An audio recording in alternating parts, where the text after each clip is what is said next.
These are the new metal releases for April 9th, 2024. This episode will be a little different this time because I have 4 singles and 4 albums to talk about. I felt this weekend was a little slow in terms of albums being released. So I decided to talk about some of the singles that came out within the last week or two. As for the albums, I have an album from a band that I have avoided until now, a death metal band that loves old Italian horror movies, another death and thrash band that loves old Japanese monster movies, and a power metal band that makes me want to pick up my guitar and learn how to play their songs.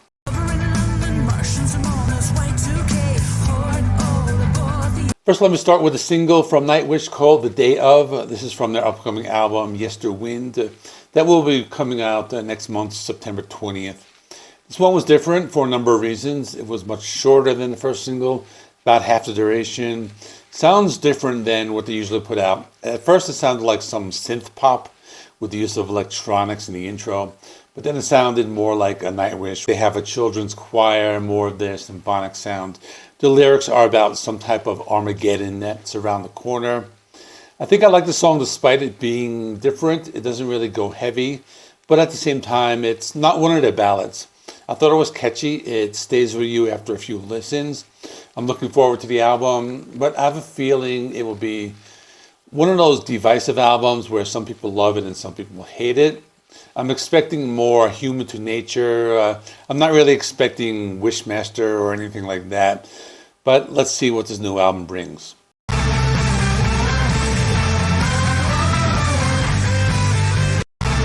Next, I have a standalone single from Maid and The Warning called Show Them. This is one of those collaborations that you would never expect to happen, but then it just makes sense because they are 2 of the most popular all-female bands that are out there. So Maid is from Japan and The Warning are from Mexico. They're showing 2 bands from different cultures coming together. As for the song, it was not too bad. I thought the vocals were mixed very high. The guitars were kind of low. That's my only negative. But I've listened to both of these bands before. The music video is pretty cool. It shows both bands playing together at the same time. And you can see all the members are playing the song at the same time. And the song is sung as a duet between the lead vocalists of both bands, who are Saki Yatsumi of Maid and Danny Villarreal from The Warning. So I like the song. It's very catchy. I'm also interested to see if it turns into a full album or anything like that.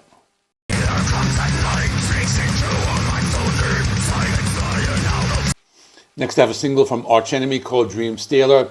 This is one of my favorite melodic death metal bands. I'm surprised I haven't talked about this one yet. As far as I know, it's a standalone single, but I'm sure eventually it will appear on an album. I think with this song, they're trying to go heavy again, like they did with their previous albums back when Angela Gassau was in the band. Now, I'm a big fan of Alyssa's vocals, but the last few albums with her have been a little bit more accessible than some of the previous ones. So I think they're trying to get heavy again like they were in the early 2000s.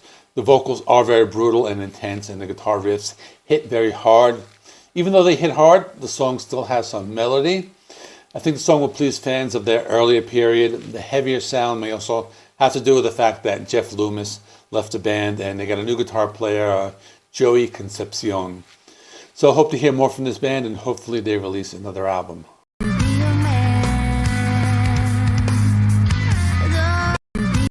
I have one more single, and it's from the band Jinjer with Someone's Daughter. So far, I haven't heard anything about a new album, but I believe there is one more on the horizon. The song is about struggles of women worldwide and how they have to compete with men to get recognition for their achievements.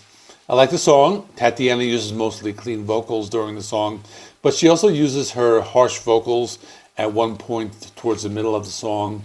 Roman plays some intense, the gent-style guitar riffs, and they hit very hard. Eugene, the bass player, has a really cool technical bass guitar playing, and he also plays a 5-string bass guitar, so that adds another element to the music. And Vladdy's drums also sound very good. The rhythm is pretty slow at first, but he has really awesome drum fills that complement Roman's guitar riffs, and the best drumming comes during the breakdown at about like 3 minutes into the song. Overall, looking forward to the new album. The last album was not too bad, but not one of the best. So hopefully this new album will be an improvement.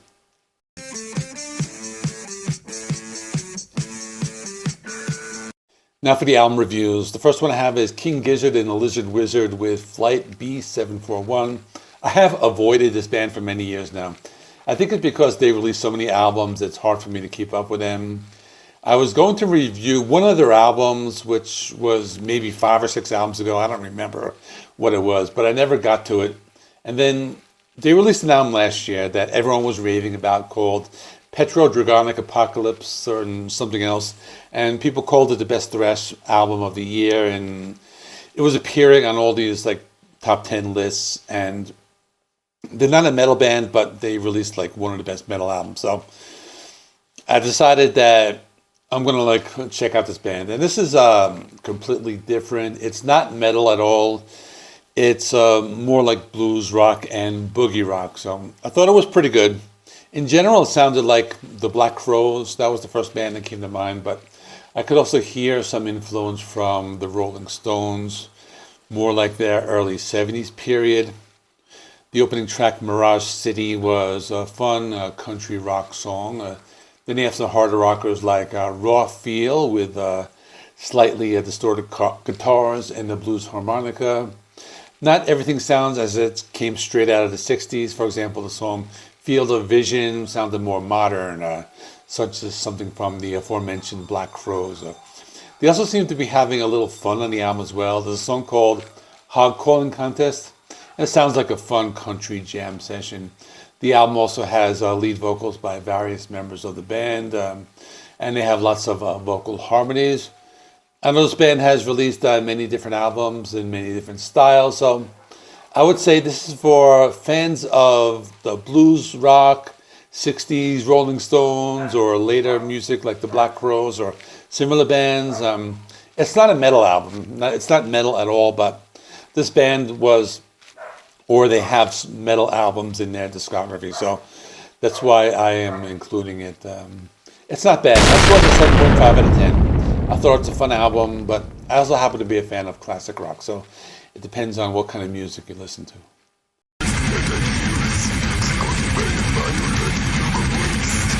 The next band I have is Fulci with Duckface Killings. They are an Italian death metal band.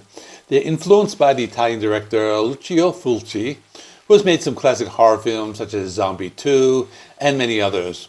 I remember they released an album a few years ago. I don't think I reviewed it. I know this band bases each album on a specific movie from the aforementioned Italian director. The album is based on their Fulci film called The New York Ripper. As for this album, it's what you would expect. It's classic old school death metal, but there's some weird stuff in the mix. And there are 3 songs that fall under that weird category, and I'll talk about them in a minute. But basically the album has lots of brutal death metal guitar riffs, deep guttural vocals. They remind me of Cannibal Corpse. The vocals are understandable if you listen closely. The band also likes to include sound bites from movies, and they switch up the tempos like most death metal bands do, so they keep the music very interesting. But there's some weird stuff that might turn you away from the band, or you might like them more, or you might not care. So the first song I want to talk about is called Knife. It starts out with some arpeggiated guitars, so you think it's building to something, but then in comes some rapping by a rapper named Lord Goat. I've never heard of the guy, but it sounds like one of those collaborations you would hear on the Judgment Night soundtrack. But this time it's a death metal band as opposed to like a new metal band. The song is only about 1.5 minutes long, so if you don't like it, you can skip it or wait for it to end. But for me, I like it. Just because I am a new metal fan, I don't mind rap and metal mixed together. I like that kind of stuff. So it depends on your personal preferences. There's a song called A Blade in the Dark. It's an instrumental. It sounds like the music you would hear in the opening credits of an 80s horror movie. It's synthwave music. It's not death metal, but it's only 1 minute long, so it's an instrumental. It works in the context of the album. And then the last song is called Il Miele del Diavolo, which is Italian, translates to The Devil's Honey, and I think it's based on a movie. I found a movie poster.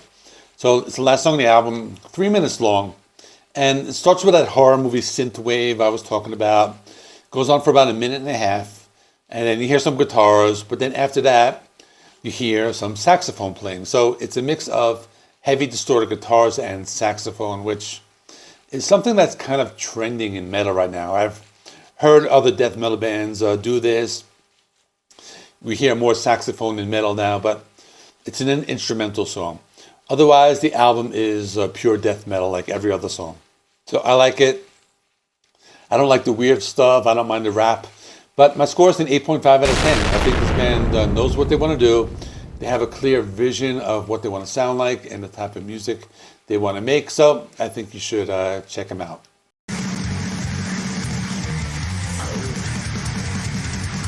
Next, I have a band called Oxygen Destroyer, and the album is called Guardian of the Universe. They are a death thrash metal band from Seattle, and their albums are all kaiju themed, or in other words, those Japanese monster movies. I'm talking about the big monsters, Godzilla, Rodan, Mothra, all those other ones. So the album is very straight to the point, 9 songs, 33 minutes long. Like I said, the music is a mix of death and thrash. I would say close to the more extreme thrash bands of the late 80s, like Creator or Demolition Hammer. The opening track, Guardian of the Universe, is very intense. It has some blazing guitar riffs, some sick and vile vocals. Then there is the song Drawing Power from the Empathetic Priestess of Power, which is some more brutal death metal and thrash and moves at breakneck speed. They keep things interesting with the addition of sound bites between songs as well. There was a song called Thy Name is Legion, probably more of a thrash metal song, and you can hear that in the guitar riffs. I got some Slayer vibes in that song. But basically, the album is very fast and brutal. They don't slow it down that much. Some people might like the full speed approach. Others might prefer that they slow down at times. But one example of them taking their foot off the accelerator is the song Awakening the Malevolent Destroyer of the Heavens and Earth, which I would call a mid-paced thrasher. The same can be said from the next track, Banishing the Iris of Sempiternal Tenebrosity, which was more leaning towards death metal. Had a few more peaks and valleys. But I think the last song was one of my favorites because it had more of that thrash metal groove, and it was filled with sound bites from old movies. So I thought it was pretty cool. I like the album. It's for metalheads who like extreme metal that's very heavy and very fast-paced. My score is an 8 out of 10. One of those albums you can listen to from start to finish and do some type of physical activity, whether going to the gym or kickboxing or something like that.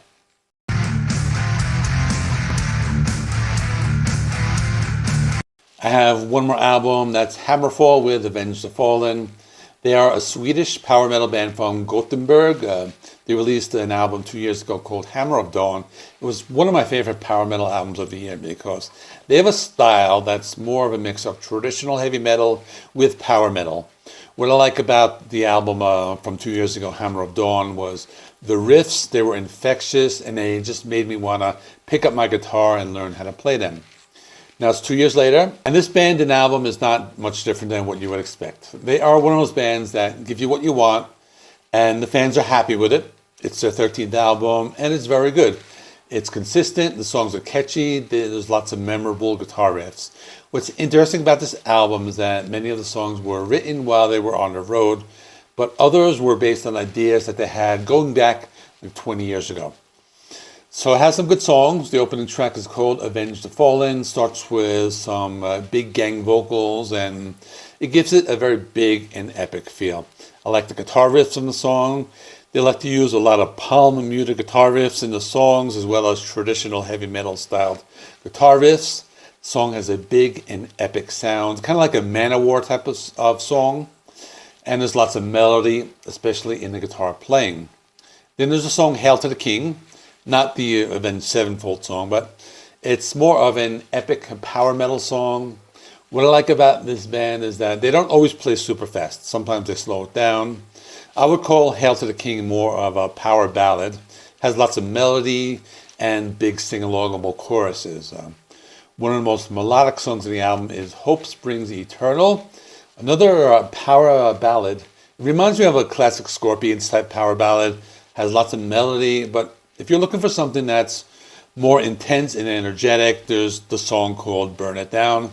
That one has the speed and energy of a typical power metal song. Overall, it's very good. This band is consistent. They have a nice blend of heavy metal and traditional or power metal.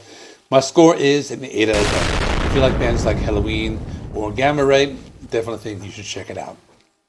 That is all. Check out last week's episode of the best metal albums of August 2nd. Please like this video. Helps me with the YouTube algorithm. Please subscribe if you have not already. I do rock and metal reviews. I do a lot of classic album reviews. And sometimes I do ranking videos as well. And thanks for watching. I'll see you in the next one.